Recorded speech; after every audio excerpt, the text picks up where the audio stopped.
Kata koruptor nggak bikin mereka jera. Cari kalimat yang bikin mereka jera, umpamanya rampok uang rakyat, rampok negara, begal ekonomi. Nah, itu kalau dikasih istilah yang begitu nanti orang jera, orang malu. Jangan kaget kalau ada orang kerjaannya bangun tidur ngebohong. Pagi ngebohong, siang ngebohong, sore ngebohong, setiap hari ngebohong. Udah gitu jabatannya tinggi tapi bohong melulu. Enggak apa-apa, kasih gelar si raja bohong ya. Penting bagi kita untuk mendengarkan apa sesungguhnya perspektif Habib Rizik dalam konteks tertentu ya. Seperti si raja bohong misalnya. Imajinasi kita tahu siapa yang dimaksud, tetapi kita tidak boleh mention the name specifically.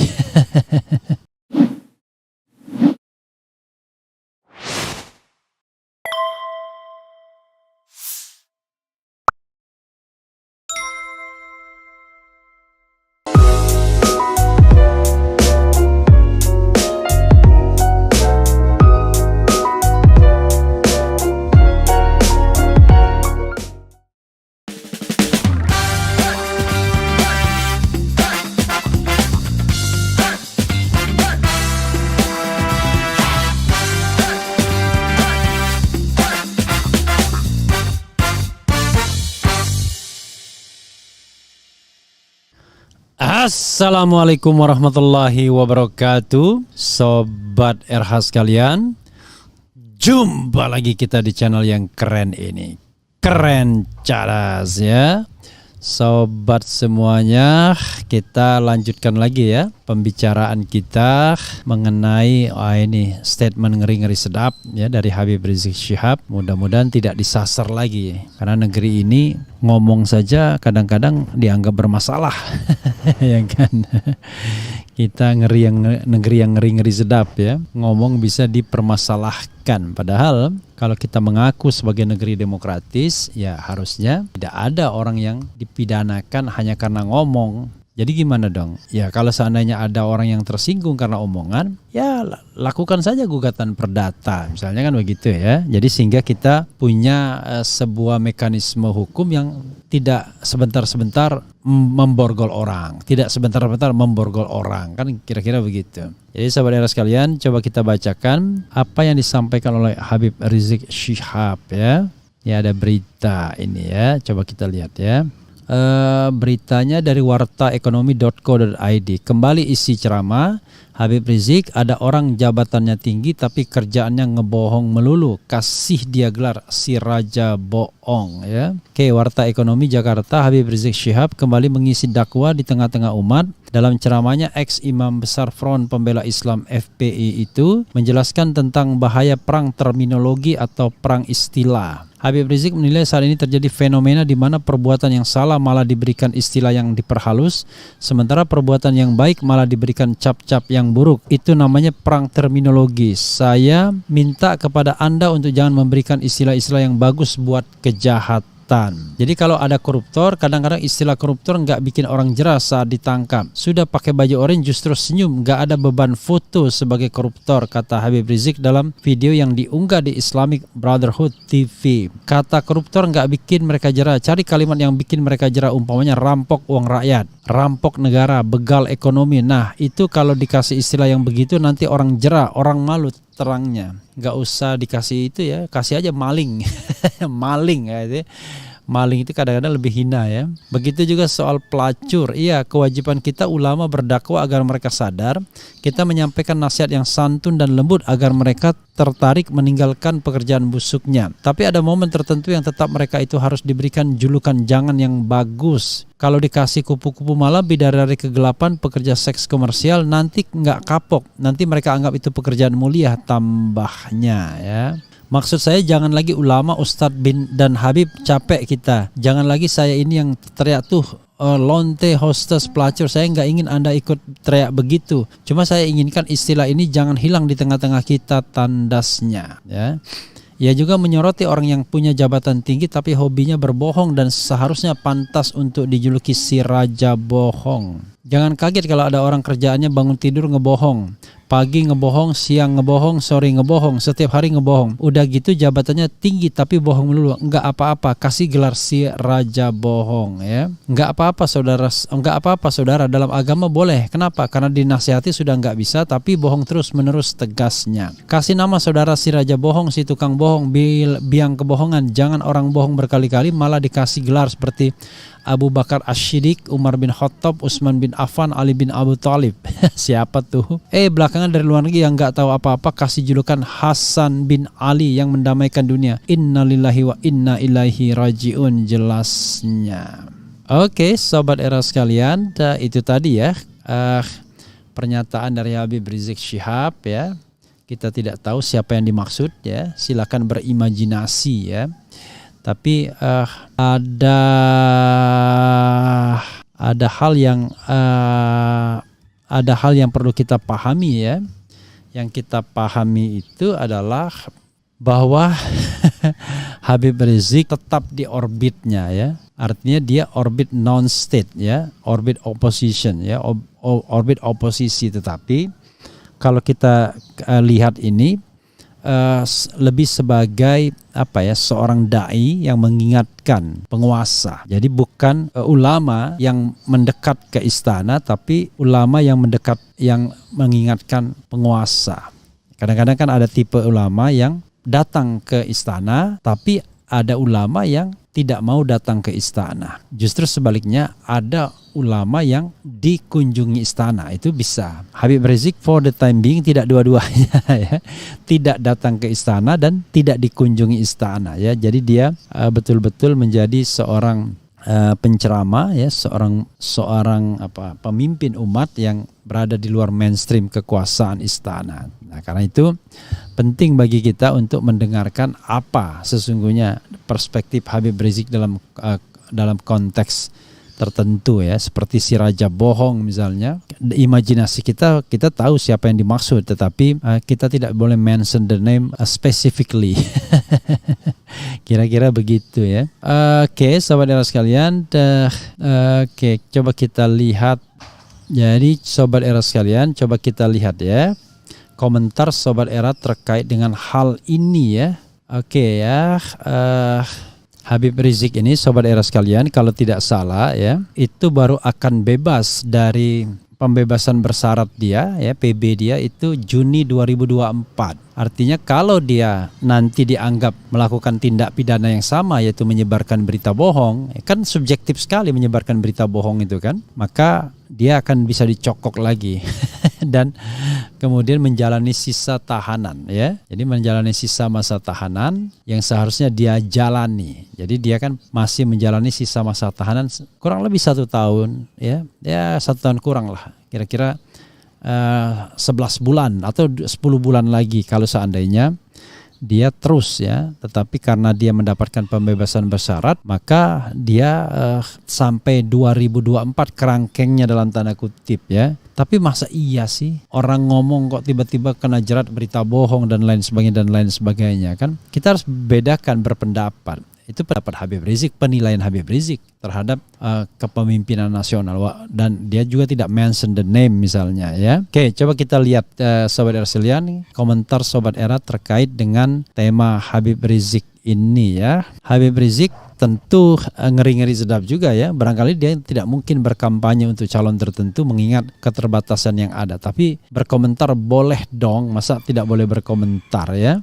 Oke, coba kita baca ya. Oke, si Petruk mah cerdas om, cuma penampilannya deso mencerminkan rakyat bawah tapi otak kota. Ya, kita berharap memang orang-orang Indonesia cerdas semua. Palangkaya hadir bong, Bipang si raja bohong. Si raja bohong itu Pinocchio hidungnya panjang. Kemudian Al-Kazab bin Bahlul Murokab ya. Kok sudah jarang membahas Sambo KM50 Bang, apakah benar remisi 17-an hari raya agama itu kalau sudah dipenjara 6 tahun lebih, waktu setiap remisinya bertambah, misal dari 15 hari jadi 3 bulan bahkan 6 bulan? Saya tidak bisa menjawab karena nanti kita perlu dalami ya. Soal membahas KM50 ini, kalau membahas Sambo memang saya sudah mulai jarang ya, Karena saya juga agak bingung kenapa sekarang setiap membahas Sambo sepertinya sambutannya tidak terlalu menarik bagi sobat era sekalian ya. Saya juga bingung sebenarnya. Kalau membahas KM50 enggak juga ya. Pasti sobat Kinzal ini tidak ngikutin ya. Saya sering sekali membahas KM50 ya. Coba diikutin video RH channel ya. Kita bahas tentang KM50 itu. Enggak kurang-kurang lah pokoknya pembahasan tentang KM50 itu ya. Jadi selama 1-2 hari ini pembahasan KM50 tetap ada, termasuk juga dari Habib Rizik sendiri kita ungkapkan ya.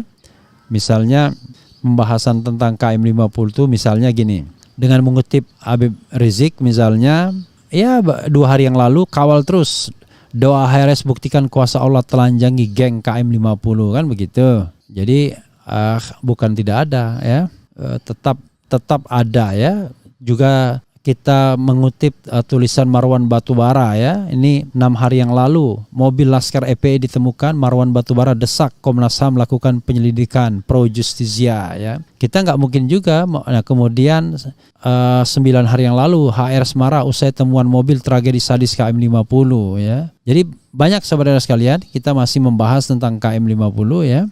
Kemudian ini lebih gawat lagi nih, ngeri terbongkar skenario gagal KM50 peringatan HRS ya kepada Kapolri dan lain sebagainya. Jadi tolong sobat era sekalian dicermati ya video-video dari RH Channel. Jadi KM50 termasuk banyak kita bahas, tetapi tentunya tidak mungkin kita membahas suatu fenomena tiap hari kalau beritanya kagak ada yang baru ya.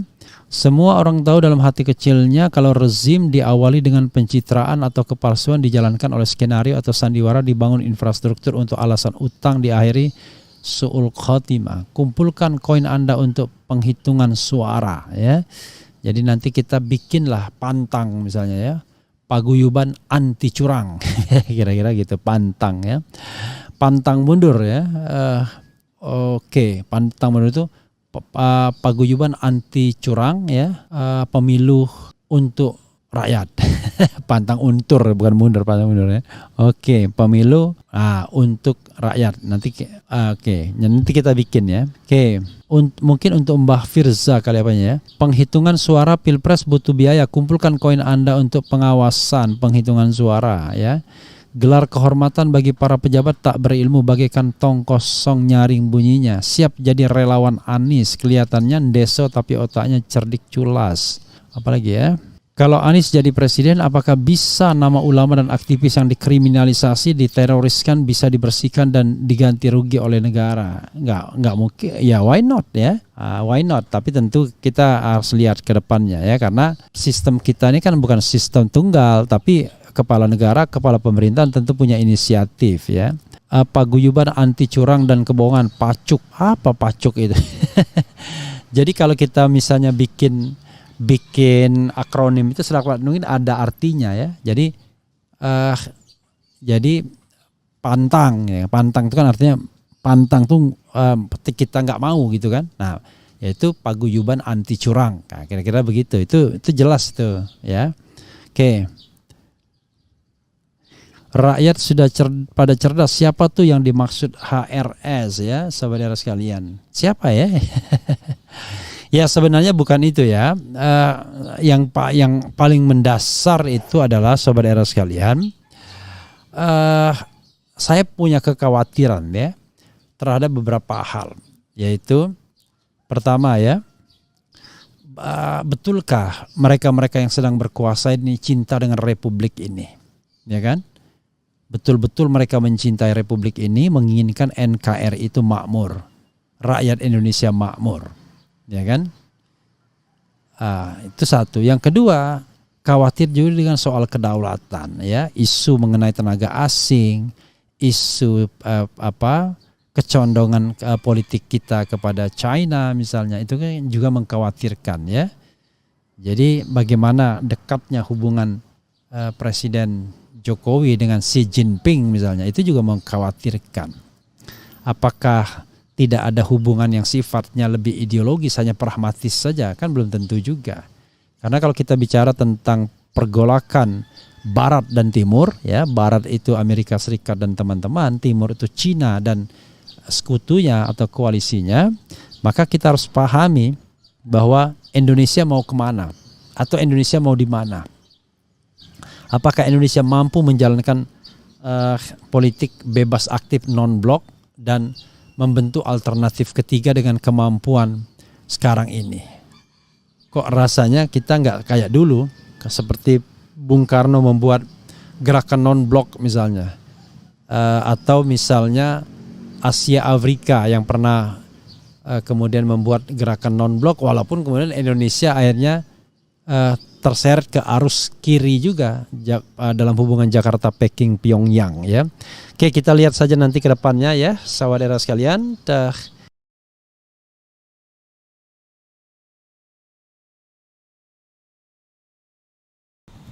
Assalamualaikum warahmatullahi wabarakatuh, Sobat RH sekalian. Jumpa lagi kita di channel yang keren ini, keren cerdas ya. Ini ada yang trending ya, menarik untuk dibahas soal postingan BEM soal Jokowi yang disebut sebagai the king of lip service. Di sini dikatakan UI.2, postingan BEM soal Jokowi the king of lip service langgar aturan. Luar biasa, dari mana langgar aturannya ya? Coba kita bacakan. Kira-kira Rektor UI berkeberatan nggak kalau seandainya ada Civitas Akademika UI yang terlibat dalam kampanye politik pemenangan Pilpres Presiden Jokowi? Pasti enggak. Tapi kalau terlibat pada kampanye pihak lawan, pasti diprotes ya. Sama seperti insan-insan BUMN. Kalau terlibat dalam pemenangan Jokowi 2019 tidak diapa-apakan. Tapi kalau main mata dengan kubu Prabowo pasti dipecat ya. Jadi kadang-kadang ya, melanggar aturan tidak itu sesuai dengan selera penguasa saja. Nanti coba kita lihat ya, apakah ini ada anggaran yang dilanggar atau tidak ya, dasarnya apa. Ini sudah trending ya. Coba kita baca. Jakarta, Badan Eksekutif Mahasiswa BEM Universitas Indonesia mengkritik Presiden Jokowi dengan poster The King of Lip Service. Aksi BEM UI itu dianggap melanggar aturan. Luar biasa ya. Coba kita lihat the king of lip service, artinya adalah raja lip service ya. Kalau lip service itu ya kita tidak bisa terjemahkan bohong, tapi hanya indah di bibir. Iya kan? Semanis kat indah di bibir ya, indah di bibir. Ada lagu Malaysia itu ya. Na na na na na na na na na na na na na. Kaulah penyebab lagi. Jadi lip service. Kepala Humas dan KIP UI Amelita Lucia menjelaskan bahwa pihak UI sangat menghargai kebebasan menyampaikan pendapat. Lah, kalau menghargai kenapa ini dilarang? Namun pendapat tersebut mestinya disampaikan sesuai aturan yang ada. Maksudnya bagaimana? Nggak jelas ya. Menjawab pertanyaan yang diajukan rekan-rekan media yang bermula dari postingan BEM UI di sosial media kemarin sore sekitar jam 6 sore, perlu kami sampaikan bahwa kebebasan menyampaikan pendapat dan aspirasi memang dilindungi undang-undang. Meskipun demikian, dalam menyampaikan pendapat seyogyanya harus menaati dan sesuai koridor hukum yang berlaku, kata Amelita kepada wartawan Minggu. Kita bacakan terus ya. Ini dia menegaskan bahwa postingan meme poster Jokowi the King of Lip Service tersebut bukan cara menyampaikan pendapat yang benar. Cara tersebut dinilai melanggar aturan yang berlaku. Aturan apa ya kan? Hal yang disampaikan BEM UI dalam postingan meme bergambar Presiden Republik Indonesia yang merupakan simbol negara. Lagi-lagi simbol negara, Presiden bukan simbol negara ya. Mengenakan mahkota dan diberi teks Jokowi the King of Lip Service. Juga meme lainnya dengan teks katanya perkuat KPK, tapi kok undang-undang itu revisi untuk merepresi, demo dulu direpresi kemudian, bukanlah cara menyampaikan pendapat yang sesuai aturan yang tepat karena melanggar beberapa peraturan yang ada, ungkapnya. Lagi-lagi dikatakan melanggar aturan, tapi aturan apa yang dilanggar ya? Buntut dari kritik tersebut, Rektorat UI memanggil BEM UI hari ini. Langkah ini merupakan tindakan tegas atas meme tersebut. Luar biasa ya. Atas permuatan meme tersebut di media sosial, Universitas Indonesia mengambil sikap tegas dengan segera melakukan pemanggilan terhadap BEM UI pada sore hari Minggu 27 Juni 2021, tegasnya. Diketahui surat undangan dari rektorat itu tersebar di media sosial. Dilihat Detikcom Minggu 27 Juni 2021, pertemuan itu diadakan pada pukul 15.00 WIB. Surat undangan tersebut diteken oleh Direktur Kemahasiswaan UI Dr. Tito Latif. Selain itu, pihak kampus menjelaskan bahwa pemanggilan ini merupakan bagian dari pembinaan kemahasiswaan. Luar biasa ini ya. Rektorat atau petugas atau pengurus kampus yang khawatir, tapi mahasiswa yang seolah-olah mau dibina. Pemanggilan terhadap BEM UI ini karena menilai urgensi dari masalah yang sudah ramai sejak postingan yang mereka buat di akun sosial media BEM UI. Pemanggilan itu adalah bagian dari proses pembinaan kemahasiswaan yang ada di UI, tuturnya. Luar biasa ya. Sebelumnya, kritikan terhadap Presiden Jokowi itu disampaikan BEM UI lewat akun Twitternya BEM UI Official pada Sabtu 26 Juni 2021. Dalam cuitannya, BEM UI mengunggah foto Jokowi yang sudah diedit dengan background gambar bibir lengkap dengan mahkota raja. Jokowi the King of Lip Service, tulis BEM UI dalam caption unggah tersebut.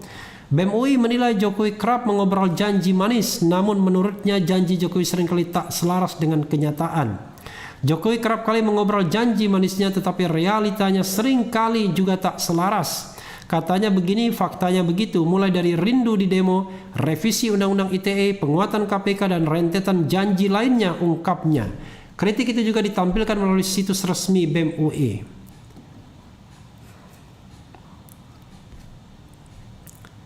Saat dihubungi Ketua BEM UI Leon Alvinda Putra menjelaskan julukan King of Lip Service tersebut merupakan bentuk kritik terhadap Jokowi, sebab menurutnya banyak pernyataan Jokowi yang tidak sesuai kenyataan. Itu bentuk kritik kami, jadi itu Brigade UI, organisasi taktis di bawah BEM UI. Itu untuk kritik bahwa selama ini banyak pernyataan-pernyataan presiden yang tidak sesuai realita atau pelaksanaannya. Misalnya Undang-Undang ITE, justru presiden menyampaikan terkait wacana revisi Undang-Undang ITE, tapi yang keluar buku pedoman SKB. Justru ditambah pasal baru yang berpotensi juga untuk kemudian menambah pasal-pasal karet Undang-Undang ITE, yaitu 45C, ujarnya. Dia juga mengungkit masalah demo. Dia mengatakan bahwa Jokowi sempat mengaku kangen di demo. Namun dia menjelaskan bahwa saat di demo ada puluhan mahasiswa yang ditangkap. Kita tahu ada pernyataan presiden terkait demo. Kita tahu ada pernyataan presiden yang kangen di demo. Tetapi pas di demo 1 Mei, mahasiswa UI hampir 30 ditangkap, dipukuli, diseret oleh polisi. Tanggal 3 Mei juga salah satu mahasiswa UI jadi tersangka ketika jalan pulang dari aksi, tuturnya. Berangkat dari kritik-kritik tersebut, dia meminta Jokowi agar bersikap tegas. Jadi ini kami menyampaikan kritik bahwa seharusnya Presiden Jokowi tegas dengan pernyataannya, tegasnya. Juru bicara Presiden Joko Widodo, Jokowi Fajrul Rahman, turut merespons kritik tersebut. Dia menyebut segala aktivitas kemahasiswaan merupakan tanggung jawab pimpinan UI. Luar biasa ya. Segala aktivitas kemahasiswaan di Universitas Indonesia termasuk BEM UI menjadi tanggung jawab pimpinan Universitas Indonesia, kata Fajrul lewat pesan singkat Minggu 27 Juni. Maksudnya apa? Ya, maksudnya nggak jelas ya. Kalau memang tanggung jawab, ya ini merupakan apa ya? Pertama, kita harus paham ya. Jangankan mahasiswa ya, jangankan mahasiswa, masyarakat umum pun punya hak untuk mengkritik presiden. Ya. Dan kritik tersebut kalau cuma sekadar mengatakan King of Lip Service, menurut saya itu bukan hinaan, ya kan? Karena yang dikritik itu adalah pernyataan-pernyataan presiden yang tidak sesuai dengan faktanya. Jadi tidak terkait dengan hal-hal yang sifatnya personal. Ya, dan saya kira fotonya pun masih sopan ya.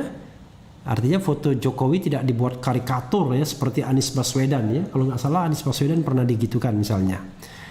Jadi menurut saya sangat berlebihan.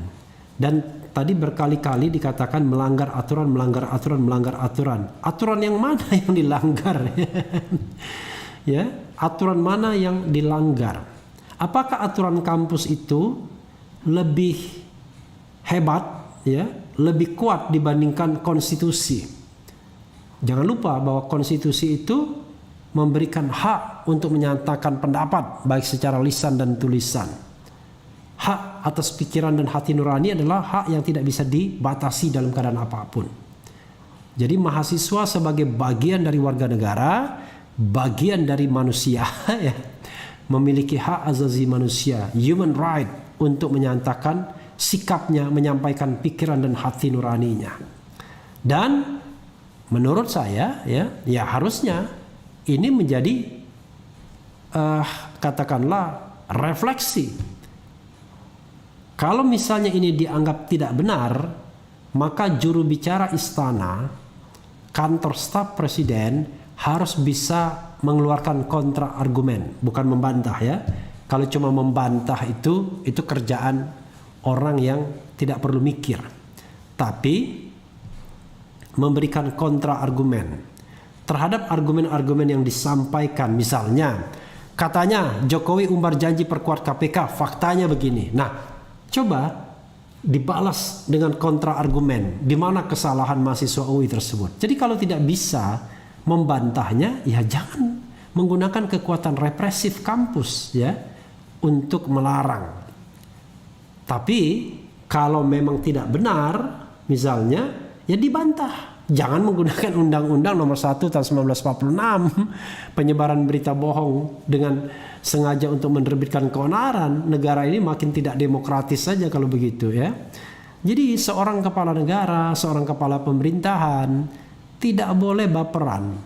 Itulah resiko. Dan ingat, presiden itu hanyalah jabatan politik.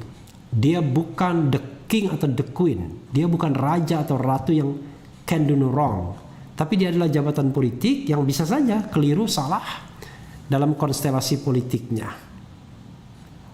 Dan dia bukan simbol negara. Jadi simbol negara itu sudah ditentukan. Ya.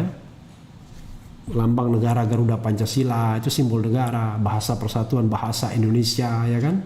Itu simbol-simbol negara.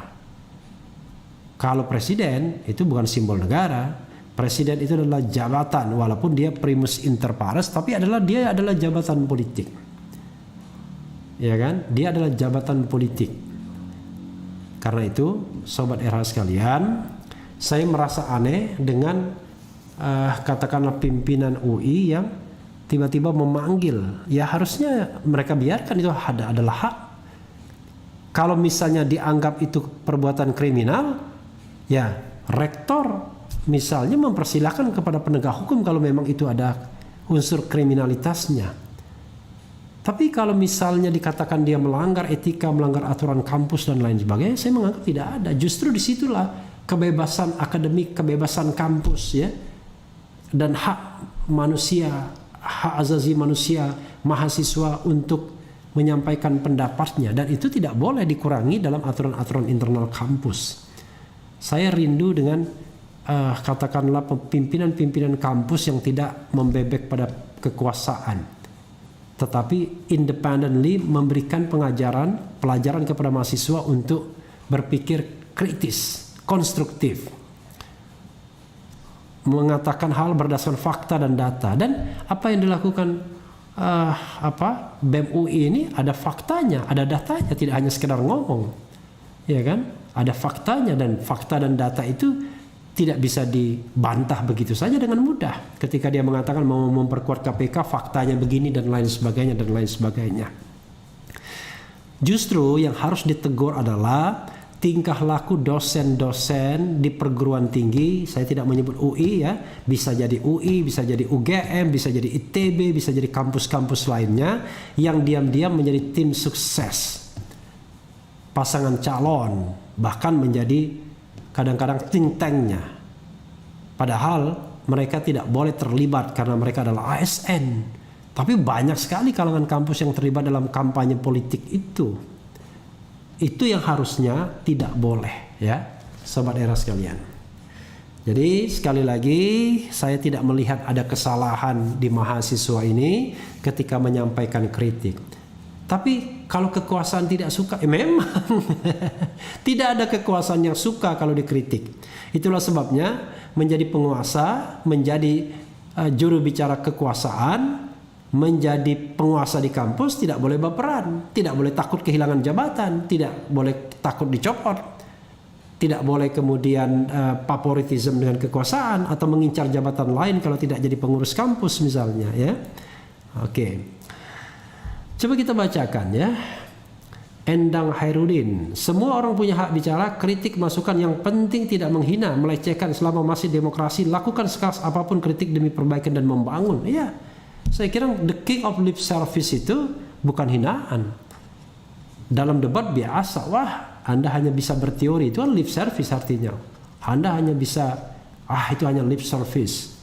Kecuali kalau mahasiswa sudah mengatakan hal-hal yang merupakan penghinaan secara direct, seperti saya pernah dikatakan monyet, dikatakan misalnya katakan anjing gitu-gitu.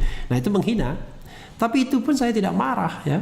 Bahkan saya bacakan, ya, karena saya tahu belum tentu juga manusia yang menghina itu, ya. Karena biasanya kalau manusia tidak seperti itu, ya. Hanya hewan yang suka bicara tentang hewan, bukan manusia, ya. Kemudian coba kita bacakan lagi, ya. Ini menyangkut masa depan mereka, wajar mahasiswa kritis, ya gitu. Di kampus sekarang ada mata kuliah ngejilat penguasa, oke. Tampaknya agak terpancing Burhan menanggapi persoalan ini. Wakakak terlihat dari raut wajahnya. Enggak juga.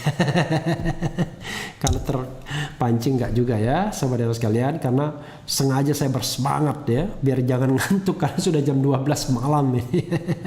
Karena semangat itu tidak gampang, ya. Untuk ketika bicara kita bersemangat itu kan memberikan energi kepada sobat RH sekalian, ya. Rezim saat ini sudah tidak mempan dikritik Bung Refli. Refli nama saya, bukan Rafli, ya. Kalau kata pepatah, kritik itu masuk di telinga kanan, keluar dari telinga kiri, sungguh kejam. Ya, kalau tidak mempan dikritik, it's okay, ya. Itu satu soal. Tapi Anda tidak boleh meredam kritik dengan kekuatan koersif, ya. Jadi hak mahasiswa adalah mengkritik. Perkara kritiknya tidak didengarkan oleh penguasa itu soal lain. Yang tidak boleh adalah sudah tidak didengarkan, mahasiswanya direpresi pula, ya. Mudah-mudahan tidak begitu, ya. Mudah-mudahan tetap ada ruang kebebasan di kampus manapun di Republik Indonesia ini, dan kampus tetap menjadi pusat-pusat kewarasan dan akal sehat. Waras dan akal sehat itu itu khas Rocky Gerung, ya. Jangan lupa, ya, nanti saksikan secangkir opini, kita undang lagi Rocky Gerung bicara mengenai vonis AHRS, momentum politik Islam dan oposisi, tanda tanya, ya. Begitu saja saudara sekalian. Yang penting tetap di channel ini, karena di channel ini Anda akan dirayu, ditipu, dibaperin, dicecar, diuber pula di jalan khusus. Karena channel ini adalah channel yang mengancam, memeras, dan membenci. Jangan lupa subscribe, like, comment, and share. Ciao.